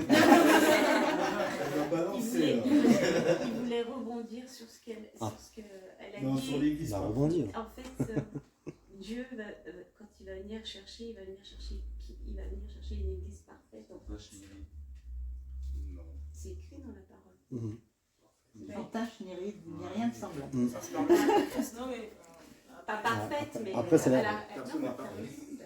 c'est la leçon 5 de la VV. J'en ai déjà vendu 3 de leçons. Il m'en reste 10 encore. En fait, c'est le cœur de l'homme qui tâche l'église, en fait. Tout à fait. C'est la leçon 5 de la VV, c'est qu'en fait, l'église de Jésus-Christ est parfaite. Voilà. En Christ. C'est ce que l'homme a créé qui est imparfait. Mais l'église de Jésus-Christ est parfaite. Ouais. Point 5. C'est ça. Non, point 6, pardon. Accepter et confesser l'œuvre de la croix sur tout égocentrisme et sur tout apitoiement. Pourquoi je dis ça? C'est que dans chaque situation qu'on vit, on a deux possibilités de réagir. C'est où on met le focus sur l'autre, ou on met le focus sur nous. Si on met le focus sur nous, ça veut dire que notre réaction à l'offense est plus importante que l'offense elle-même. Et ça nous permet de grandir. Parce que si l'offense est tout le temps plus importante, on est dépendant des autres pour grandir. Et l'ennemi, là, il va s'en donner à cœur joie, parce qu'il dit, bah voilà, je balance une flèche, elle est bloquée pendant 2 ans. Ouais. Alors que si on se dit, ok, cette personne a dit ça, a fait ça, mais moi, ce que je veux régler en premier, c'est que j'aurais pas dû réagir comme ça. Là, on sait que le Saint-Esprit va faire une œuvre tellement en nous qu'on va finir comme Jésus, où qui a été le plus offensé sur terre, qui a subi le plus d'injustice sur terre? Jésus-Christ. Comment il a réagi? Parfaitement. Donc ça veut dire que Jésus-Christ mettait pas de poids sur l'offense. Il mettait du poids sur comment il réagissait à l'offense. Donc ça, c'est un autre moyen aussi d'être libéré, c'est de diminuer notre focus et notre importance sur l'offense et le mettre sur comment nous on réagit, comment nous on traite ces choses-là. Et quand la Bible nous donne cette promesse que si on se garde soi-même, l'ennemi ne pourra plus nous toucher, pas plus nous attaquer, mais plus nous toucher, c'est cette promesse de dire quand on travaille plus sur notre réaction à l'offense que l'offense, on devient à un moment donné intouchable. C'est libérateur parce que c'est là où Dieu a le plus la main avec nous là-dessus, alors que si on met le poids sur l'offense, tu n'auras pas forcément la main dessus. C'est ça. Et que sur toi, c'est clair que c'est toi qui décides. C'est sûr. Exactement. C'est ça, moi, qui m'a aidé dans ces derniers temps. C'est vraiment ce verset qui dit on n'a pas à lutter contre la chair et le sang, mais contre toute domination, autorité. Moi, je mettais le focus sur c'est l'ennemi qui se sert malheureusement de chacun d'entre nous pour nous attaquer. Et ça m'a aidé mais grandement. C'est-à-dire que ce n'était pas contre les personnes, c'était ce qui se passait. On est dans une guerre spirituelle, il ne faut pas oublier, ça aussi, les chrétiens l'oublient. Et voilà, il y a un combat spirituel et l'ennemi, il prend souvent, et même des frères et sœurs, comme instrument pour t'attaquer. Et moi, ça m'a, mais vraiment, c'est grâce à ça, si même je m'en suis sortie, je le confesse. Voilà. Et c'est sûr que ça peut être un peu choquant qu'on vit une injustice, on vit une offense, et le Saint-Esprit arrive, et on lui dit c'est quoi la solution? Et il dit confesse la croix sur l'égocentrisme et l'apitoiement. Voilà. Ah ben ouais, mais moi, c'est moi la victime dans cette affaire-là. C'est quoi cette solution de bidon que tu me proposes? Mais c'est la solution, en fait, pour être libre. Ouais. Parce qu'en fait, l'égocentrisme et l'apitoiement met plus l'emphase sur l'offense que sur notre réaction, et donc, du coup, nous rend prisonniers. Et là, le but, c'est d'être libre. Et une personne qui est vraiment libre, c'est une personne qui est libre de soi-même, c'est-à-dire qu'elle n'a pas peur du regard des autres, elle n'a pas peur de renoncer à soi, et libre, en fait, des flèches des autres. Ouais. Ça, c'est une vraie personne libre. Et Jésus est l'exemple parfait. Regardez sa vie dans les évangiles. Les autres ne sont pas des stimulus à le faire changer. Même au bout de 40 jours de jeûne, le diable, il commence maintenant, ce lâche-là, il ne pouvait pas commencer le premier jour, il vient au 40e jour, et il n'a pas su trouver les mots pour influencer Jésus. Quand Jésus se fait frapper injustement, va sur la croix injustement, l'homme n'a pas su le faire dévier de son objectif. Et ça, c'est notre exemple parfait. Et donc le dernier point, c'est accepter de recevoir la justice de Dieu en abandonnant notre propre justice. Et ça va bien entendu avec le pardon. Parce que la justice de Dieu, elle vient guérir de l'injustice des hommes. Et l'injustice des hommes, je crois que c'est un truc qui vient nous ronger au plus profond de nous-mêmes. Alors que quand on accepte la justice de Dieu, c'est comme on subit une injustice, ou par exemple, je sais pas, quelqu'un vient nous condamner alors qu'on n'a rien fait, par exemple, c'est une injustice. Et ben on regarde Dieu, et Dieu dit, toi tu es juste. Si on accepte ces justices-là, on est libéré de cette injustice. Encore une fois, le remplacement, la justice de Dieu qui remplace la justice des hommes. Donc voilà, 7 points. Oui, ça implique aussi d'avoir su développer le bien comme étant un bien absolu. Qu'on mette l'emphase dans notre vie sur le fait que le bien absolu, c'est notre bien le plus précieux. Et non pas que... non, je ne sais pas comment comprendre. C'est-à-dire que pour apprécier le fait que je sois juste, plus que le fait que je sois juste vis-à-vis des hommes, donc juste vis-à-vis de Dieu, plus que juste vis-à-vis des hommes, bah, il faut que la justice de Dieu ait plus d'importance dans ma vie que... Tout à fait, c'est ça. c'est une révélation. Et c'est pour ça que j'ai dit voilà. accepter et recevoir, parce que quelque part, quand on s'attache à notre justice humaine, des fois, on la met au-dessus de la justice de Dieu. Ouais. C'est vrai. Parce que la justice de Dieu, c'est envoyer Jésus-Christ sur une croix, payer pour nous. On peut ne pas aimer. Au final, quand c'est avec la justice humaine, le poids de 27 kilos, on ressent toujours. Exactement. Et puis il va même grandir avec les années.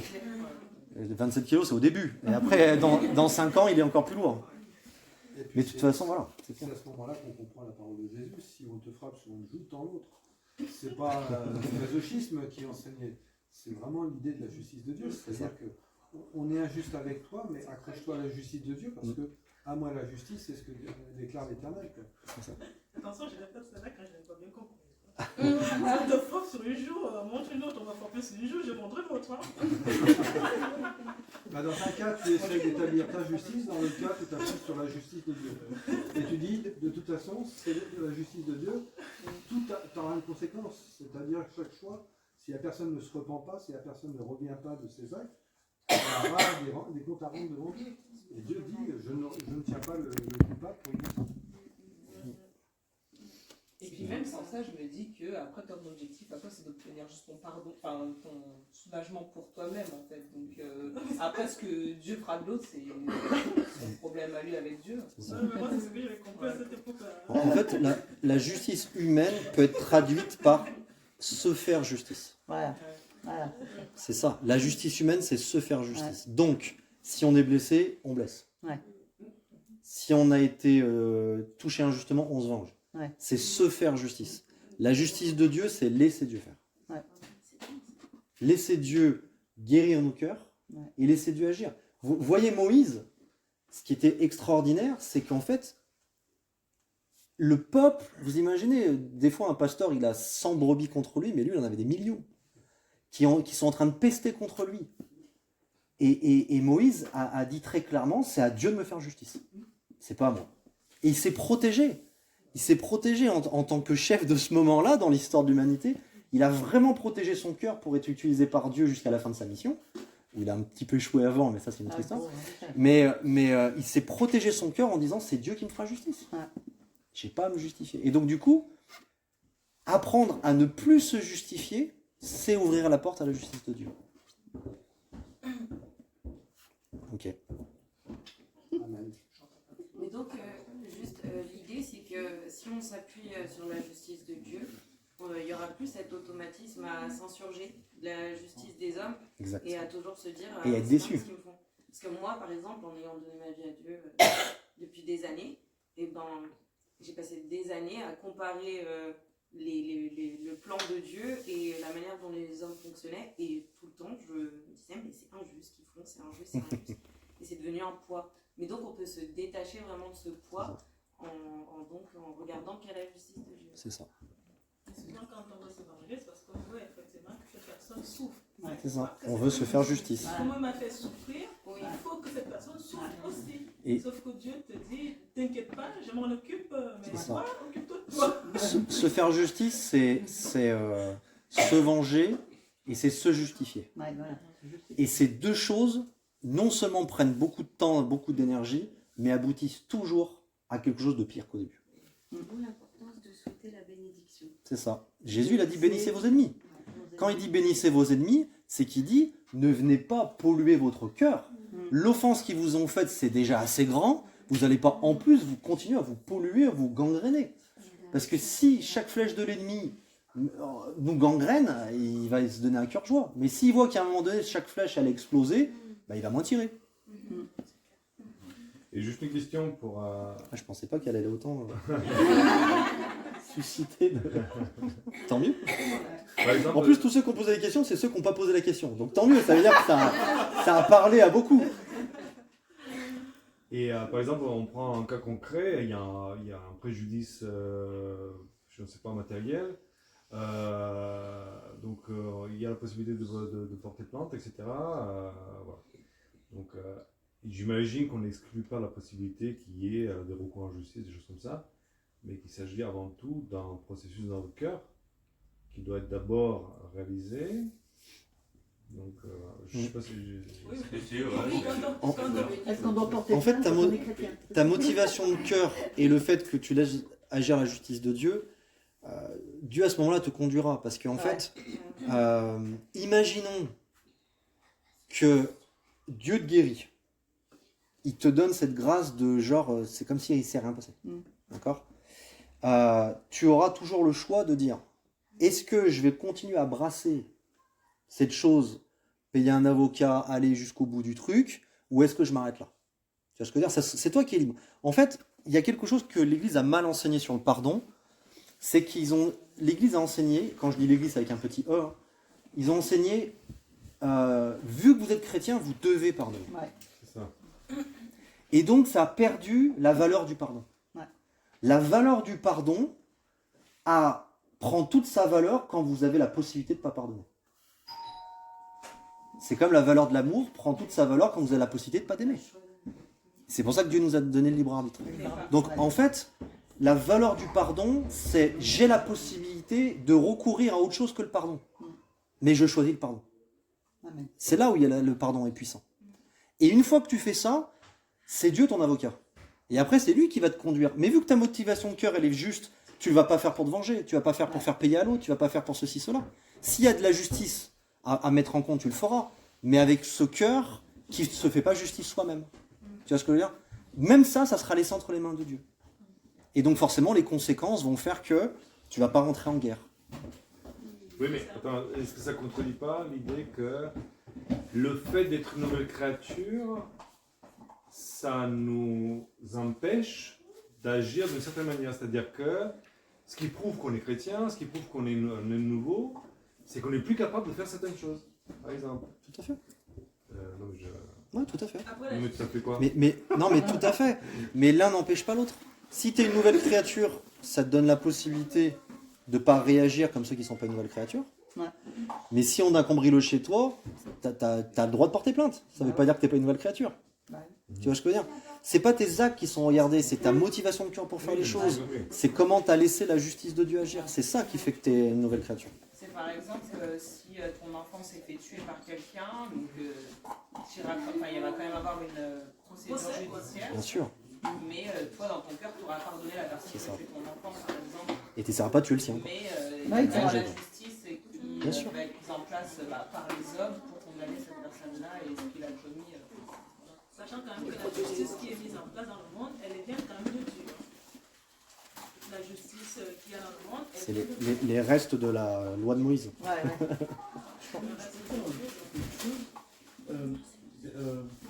Derrière la justice qui a été faite, par exemple, un enfant qui a été tué, un accident de voiture ou un cambrioleur, il y a l'ennemi derrière. C'est lui qui est le fautif de tout ça. C'est pas. C'est l'ennemi qui a incité cette situation, qui a fait cette situation, je pense. Donc, c'est lui le coupable. Donc, nous, on ne condamne pas la personne en elle-même. On ne juge pas la personne qui a fait ceci. On ne se trompe pas d'adversaire, quoi. Oui, ça t'aide à pardonner, ça t'aide à ne pas rentrer en guerre, ça t'aide à... C'est quand Paul dit nous n'avons pas à lutter contre la chair et le sang. C'est qu'en fait, ça nous aide à ne pas rentrer en guerre. Avoir la situation avec les yeux de Dieu, quelque part. Il faut être équilibré, c'est-à-dire que ça nous aide à ne pas rentrer en guerre sans enlever la responsabilité de la personne. Ah bah oui. Parce que la personne est responsable d'avoir choisi le diable comme source, donc elle est responsable, mais quelque part, on ne se trompe pas d'ennemi. On ne lutte pas contre la chair et le sang. Là, on est équilibré dans cette manière de penser.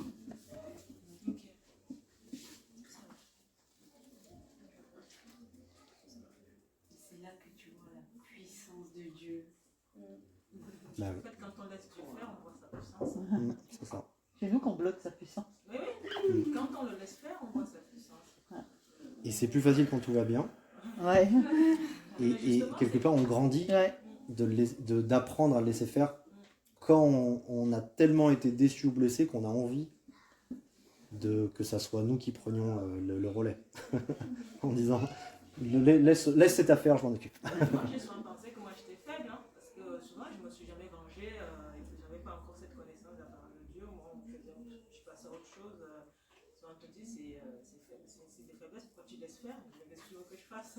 Il n'y a rien à faire, quoi. Enfin, je sais pas me battre, je sais pas me venger, je sais pas. C'est vrai quand on a l'impression que parce que tu ne fais pas tout ça, tu es faible. Ouais, bien sûr. Ouais. La personne t'a traité comme ça, mais tu as laissé faire. Tu dis, si tu veux te battre à ma place, vas-y. Mais ça, c'est la pensée du monde. Voilà, après, quand tu connais la parole de Dieu, tu t'en rends compte, et là, je dis, ah bah, j'ai bien fait de ne pas me venger, j'aurais souffert encore plus. C'est sûr.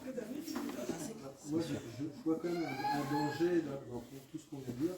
Je suis complètement d'accord avec ce que tu dis, je précise. Le danger, c'est juste pour certaines personnes qui vont essayer de pardonner par elles-mêmes, par leur propre force. Et il y a des blessures profondes, des blessures d'enfants, il y a des blessures terribles. On a entendu des témoignages cette année au foyer, on n'imaginait pas, c'est absolument abominable. Il y a vraiment des gens qui ont créé le mal autour d'eux et qui ont fait vraiment des blessures profondes. Et je pense que le pardon, il y a différentes strates, il y a différentes couches. Et je parle souvent d'un mon meilleur ami qui a été très blessé par un père violent et qui aujourd'hui, il a à peu près mon âge, est en train de prendre soin de son papa. Il a tout quitté ce qu'il avait en France pour aller s'occuper de lui au Portugal et prendre soin de son papa.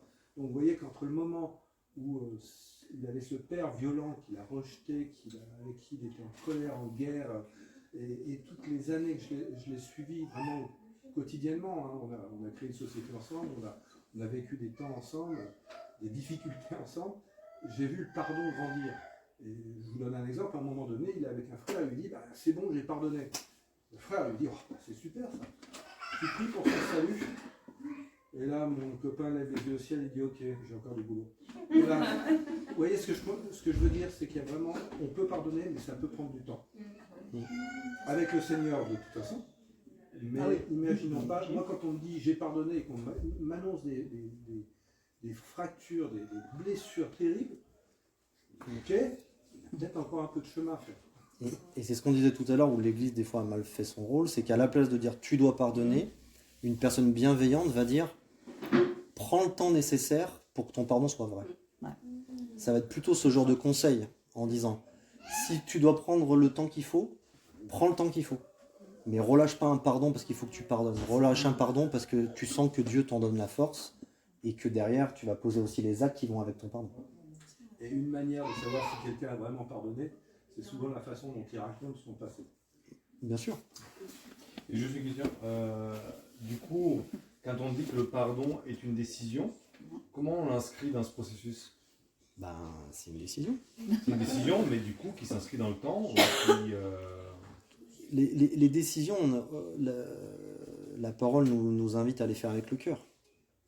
Et donc, si tu pardonnes parce que 3 chrétiens t'ont mis la pression, t'es chrétien, il faut que tu pardonnes, autrement ceci, cela, ils vont te sortir des versets, tout ça, c'est une décision qui va te forcer.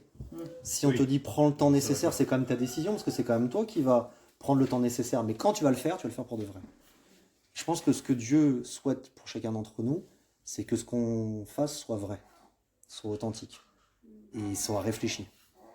Du moment qu'on est ou dans le creux de la vague, ou qu'on a une surémotion, ou qu'on est pressé, c'est sage de ne pas prendre des décisions à ce moment-là. Et donc c'est à ce moment, quand on prend la décision de rentrer dans ce pardon authentique, qu'on rentre dans le processus du pardon. Et de la guérison qui vont avec, et bien entendu. C'est ça, c'est comme si on enclenchait quelque chose. On enclenche quelque chose, et Dieu est assez bienveillant pour dire, écoute, j'ai vu ce que ça t'a fait.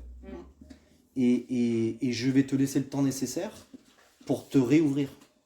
Parce qu'en fait, c'est ça qui des fois, parce qu'on a mal été enseigné quelque part, on réagit mal, et après on paye les conséquences toute notre vie. Imaginons que quand la personne nous a blessés, notre cœur lui était ouvert à 70%.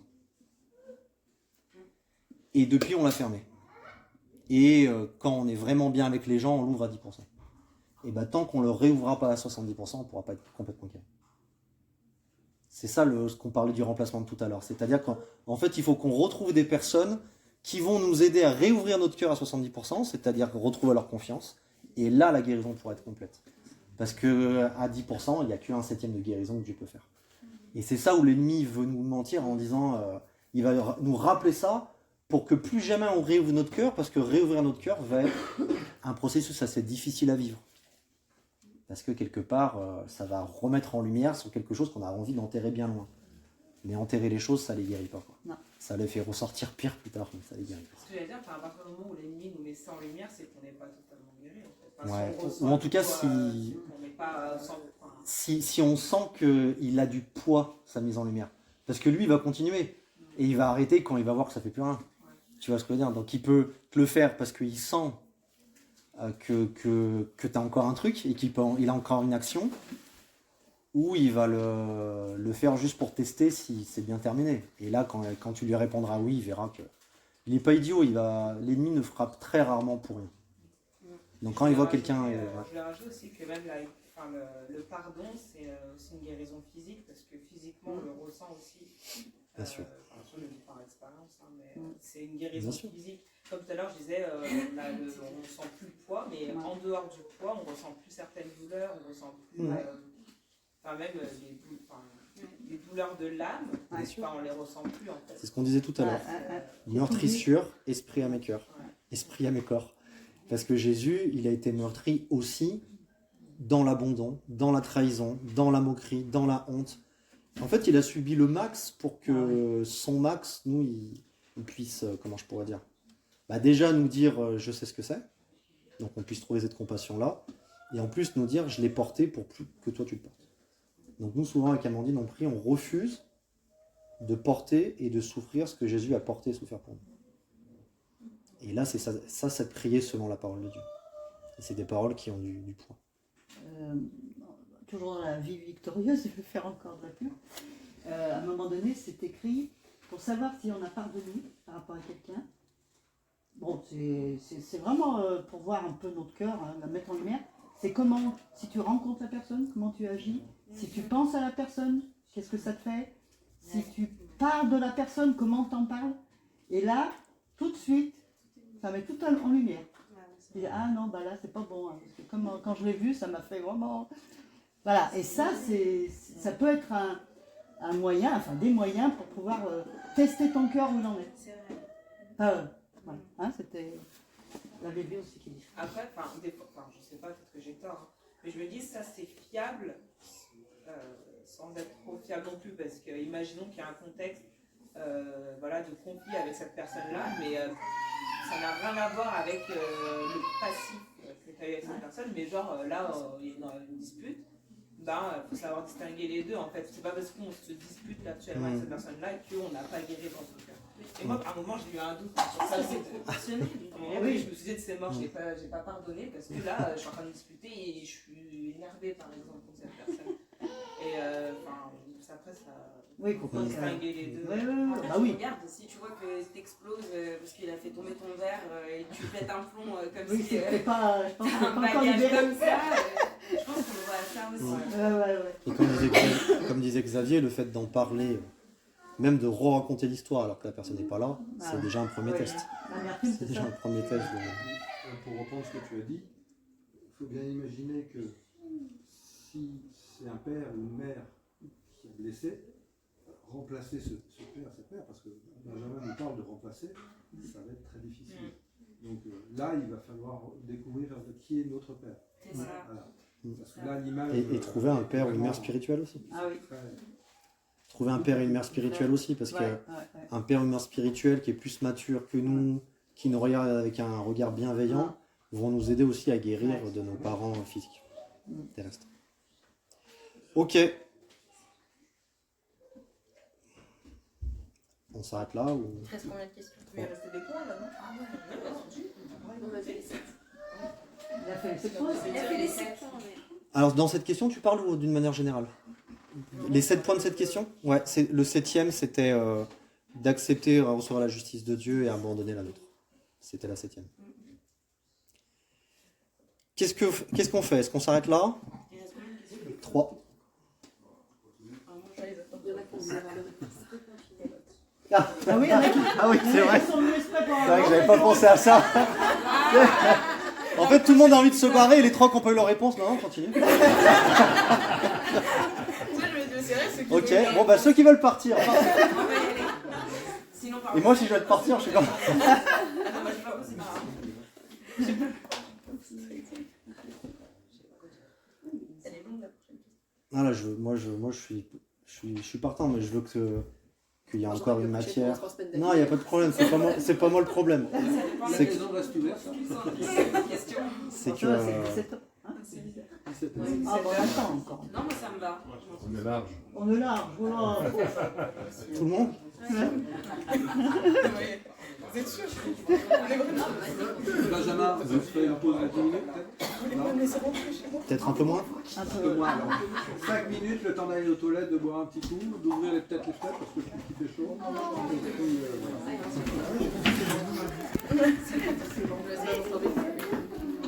C'est quoi la question qui reste, Benjamin? T'as